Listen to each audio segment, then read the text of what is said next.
from the motherland, blessed kings and queens. How are y'all doing on today?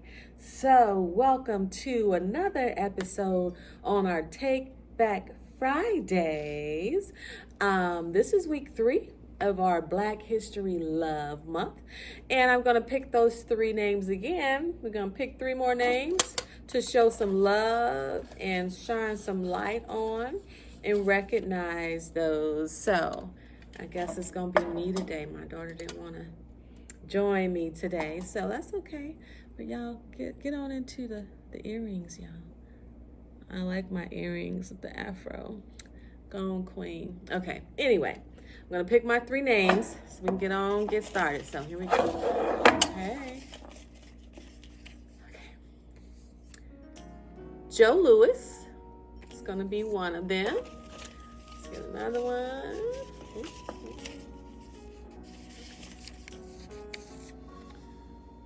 Kwame Ture or Ture. I'm going to learn how to say that. Kwame. And one more. Colin Powell. How did I mess that up? Colin Powell, y'all. So I got Colin Powell, Kwame, and Joe Louis. All right, let's get on into it. All right, y'all. So the first one we're going to start with is Joe Louis. All right, so Joseph Louis Barrow, born May 13, 1914 to April 12, 1981, was an American professional boxer who competed from 1934 to 1951. His nickname was the Brown Bomber. Louis is widely regarded as one of the greatest and most influential boxers of all time. He regained as the world heavyweight champion from 1937 to 1949, during which he participated in 27 championship fights. The 27th fight against Azar Charles in 1950, he was challenged for Charles's heavyweight title, and so is not included in Louis's reign. He was victorious in 25 consecutive title defenses. In 2005, Louis was ranked as the best heavyweight of all time by the International Boxing Research Organization and was ranked number 1 on the Ring magazine's list of the 100 greatest punchers of all time. Louis had the longest single reign as champion of any heavyweight boxer in history. He has been ranked as the world's best heavyweight by BoxRec 11 times, the second most in history, only behind Muhammad Ali, and has been placed within 10 best 15 times. 6 of his victorious fights were rated 5-star by BoxRec. Louis's cultural impact was felt well outside the ring. He is widely regarded as the first person of African American descent to achieve the status of a nationwide hero within the United States, and was also a focal point of anti-Nazi sentiment leading up to and during World War II because of his historic rematch with German boxer Max Schmeling. Let's see what else I want to go over about Joe. A little bit about his early life. He was born in Chamber County, Alabama. So he's born in Alabama. His mom was named Lily Reese Barrow, and his dad, Monroe Barrow. He was the 7th of 8 children of theirs, and he weighed 11 pounds at birth. And both of his parents were children of former slaves, alternating between sharecropping and rental farming. Let's see. Louis suffered from a speech impediment and spoke very little until he was about age 6 years old. and his dad ended up in a mental institution. So he didn't really get to know a whole lot about his biological father because he was admitted into a mental institution. His mom did marry, Pat Brooks. And so I guess that's who he was raised up with. Let me see. His dad ended up dying in the mental institution as well while he was institutionalized. So he never really got to know much about his dad. Let's see. What else do I want to go over? Let's see.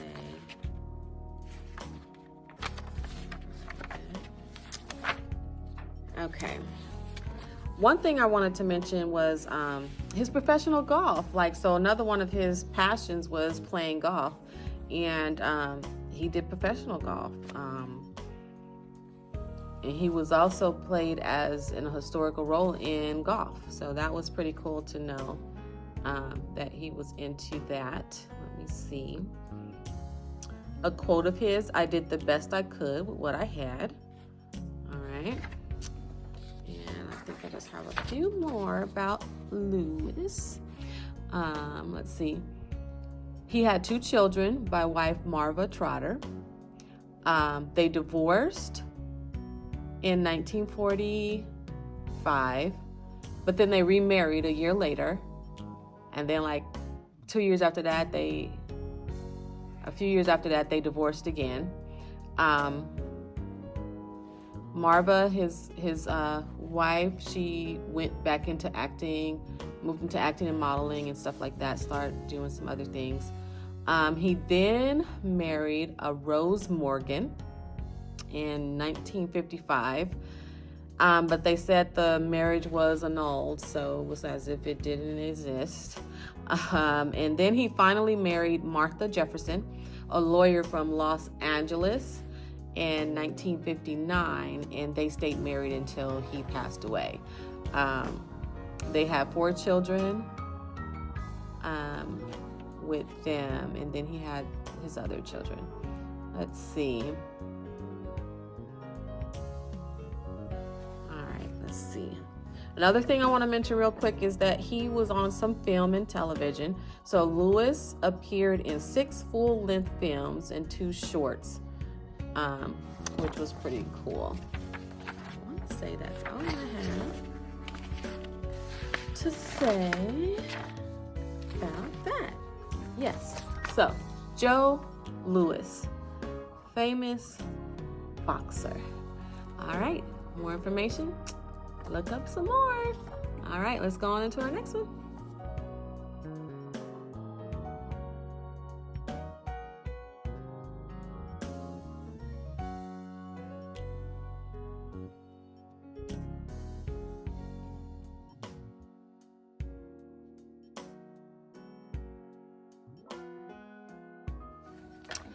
All right, now we have Colin Powell. Colin Luther Powell, born April 5th, 1937, is an American politician, diplomat, and retired 4-star general who served as the 65th United States Secretary of State from 2001 to 2005. Powell was the first African American Secretary of State until the election of Barack Obama as president in 2008. Powell and his successor, Condoleezza Rice, were the highest ranking African Americans in the history of the federal executive branch. Powell served as the 16th United States National Security Advisor from 1987 to 1989. And as the 12th chairman of the Joint Chiefs of Staff from 1989 to 1993. All right, let's see. He was born in New York City in 1937, was raised in the South Bronx. His parents, Luther and Maud Powell, immigrated to the United States from Jamaica. Powell was educated in the New York City public schools, graduated from City College of New York, CCNY. He earned a bachelor's degree in geology. And let's see, he participated in ROTC and received commission as an Army second lieutenant upon graduation in June 1958. Let's see, he was a professional soldier for 35 years. Let's see, his last assignment from October 1989 to September 1993, he was the 12th chairman of the Joint Chiefs of Staff, the highest military position in the Department of Defense. During this time, he oversaw 28 crises, including the invasion of Panama in 1989 and Operation Desert Storm in the Persian Gulf War against Iraq in 1990 and 91. He formulated the Powell Doctrine, which limits American military action unless it satisfies criteria regarding American national security interests. Let's see. He served under the Republican President George Washington Bush. His term was highly controversial regarding his inaccurate justification for America's Iraq War in 2003. He was fired after Bush was re-elected in 2004. Let's see. When he retired, in his retirement, Powell wrote his autobiography called My American Journey. So you should check that out if you get a chance. Let me see. Let's say that's just about, just kind of go a little bit into his personal life here, and then I think we'll be done.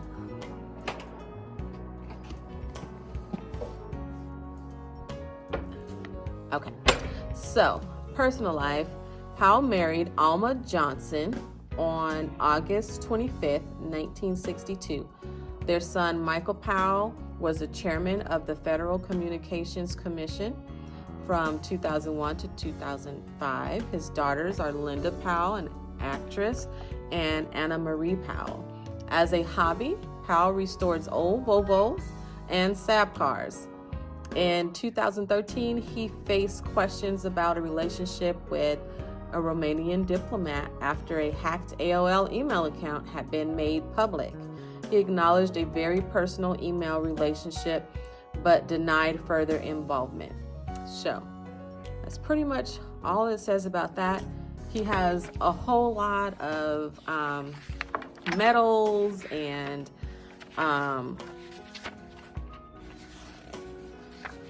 awards. And I'm not going to go over all of those, but he has quite a bit of badges, right? So, again, that is Colin Powell. Okay. Colin Powell. Colin Powell, y'all. All the noises like throwing me off here. Okay, well, we got to keep on moving. American politician. All right.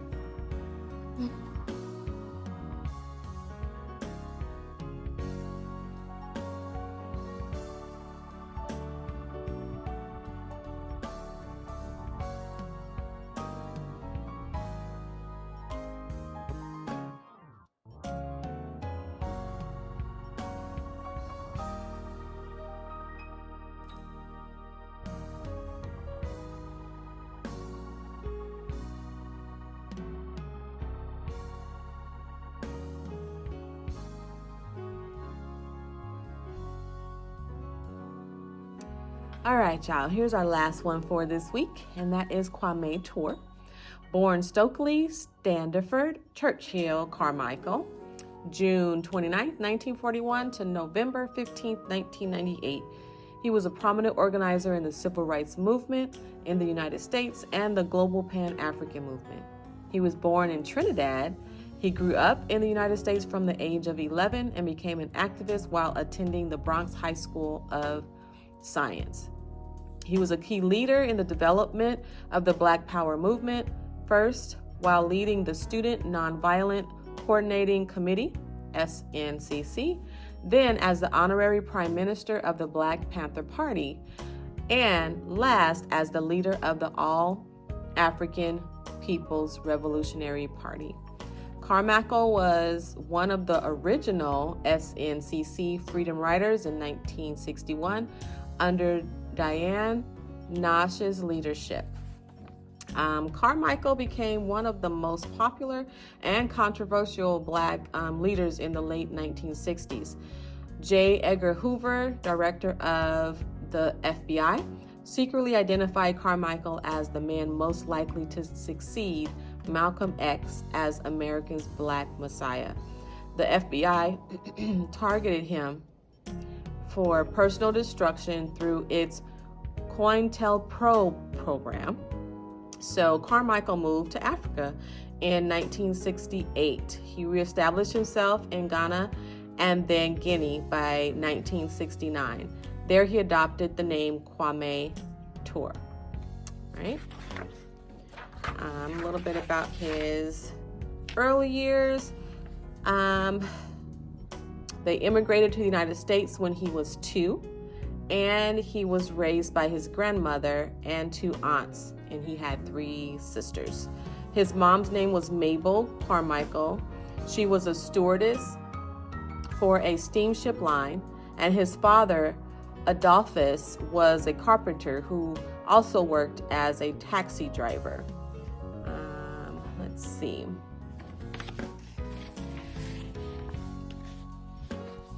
As far as his college things go, he graduated from Howard University in 1964 with a degree in philosophy.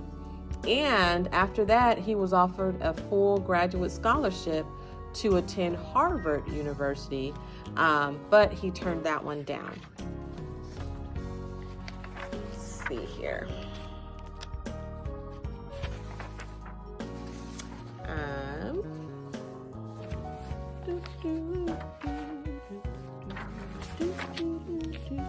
All right, so one thing I wanted to mention too was when they had that assassination of Martin Luther King Jr., he was there. So 1968, when they had the DC riots and everything, he was there the night after the assassination of Martin Luther King, and he was leading groups and stuff through the streets and stuff to kind of get them to be respectful and not try to do it, but they kind of just did their own thing and just it went crazy. But anyway, he tried.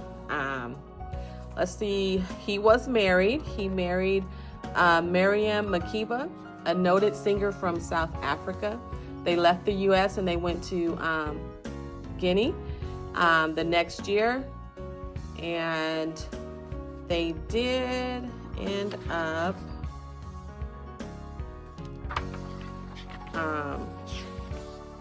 getting a divorce. So they did divorce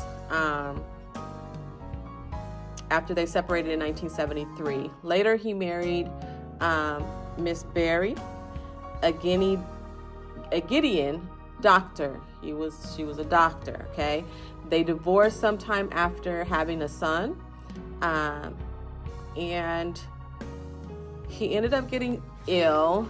He was diagnosed of prostate cancer in 1996. He was treated for a period of time in Cuba while receiving some support from the Nation of Islam. They did different benefit concerts and stuff for him to kind of help with the medical bills and all of that type of stuff. But in 1998, Ture died of prostate cancer at the age of 57 in Guinea. He has said that his cancer was given to him by forces of American imperialism and others who conspired with them. He claimed that the FBI had infected him with cancer in an assassination attempt. So he was blaming that cancer stuff on them. Let me see. In his obituary, he said his survivors were his two sons, his 3 sisters, and his mother. And that was pretty much all that they said on that. So, Kwame Ture, born Stokely, Standiford, Church Hill, Carmichael. Right? That is all I have for you this week. So tune in next week for our next 3. And until then, Abs Nation, keep on marching on. Bye.